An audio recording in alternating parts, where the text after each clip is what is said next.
A single export shipment can involve a lot of different documents to ensure that the goods reach the final consignee. A few commonly used transportation documents are listed here.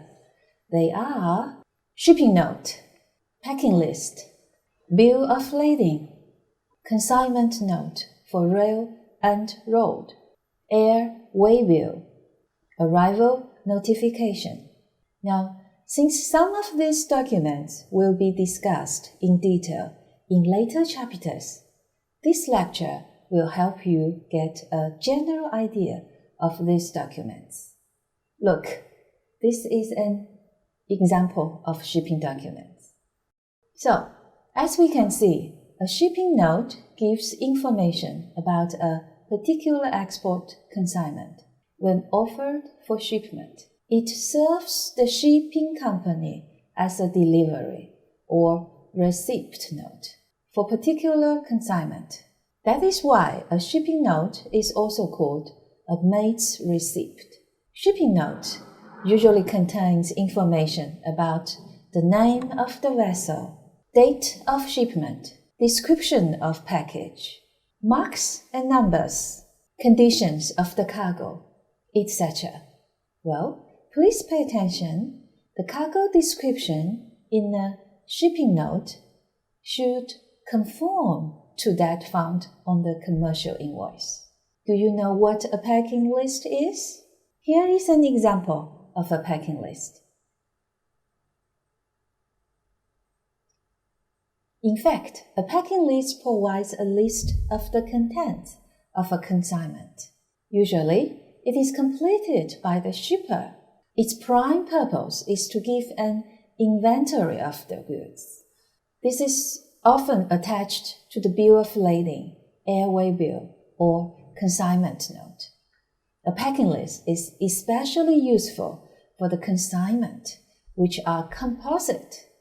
It is a supplement to a commercial invoice to show the details of a shipment when the specifications, quantities, weights, or contents of individual units in the shipment are different.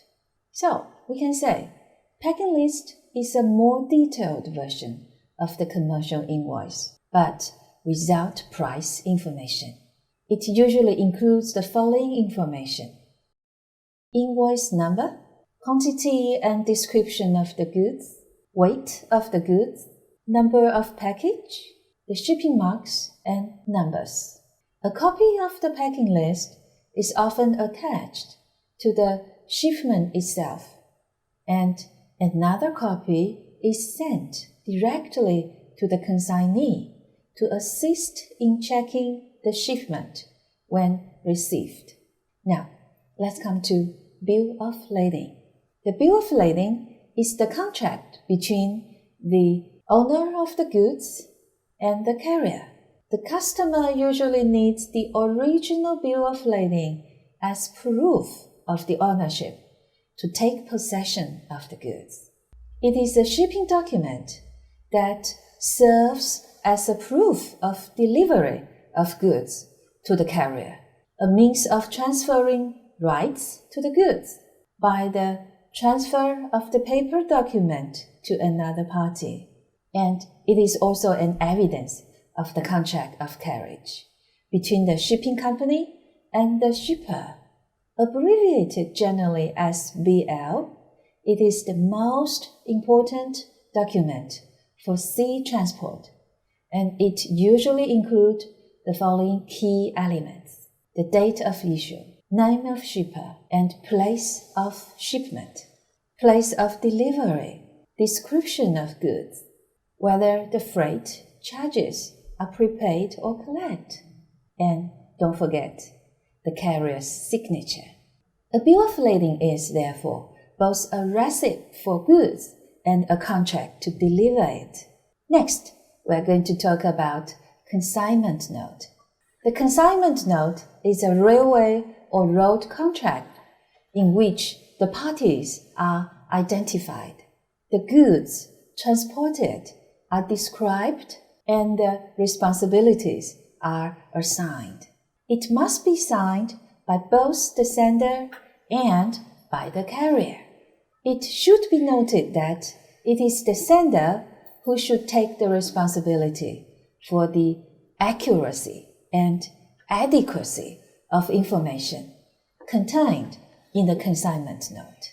The sender should also provide the necessary information for the purpose of customs or other formalities, which have to be completed before the delivery of the goods. Unlike the bill of lading, consignment note does not constitute a title to the goods, and therefore it is not negotiable and cannot be issued to order. It is always nominative.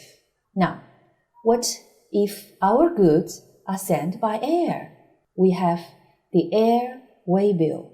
An air waybill is in fact an air consignment note, a receipt issued by an international airline for goods, and it is an evidence of the contract of carriage. It's not a document of title to the goods. Hence, the air waybill is also non-negotiable.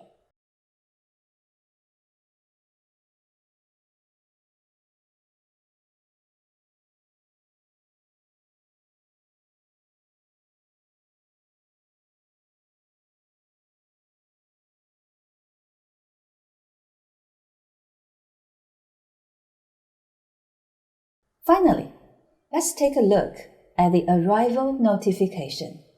The arrival notification is a document furnished to consignee and shipping broker, informing them of the projected arrival of freight and availability of freight for pickup.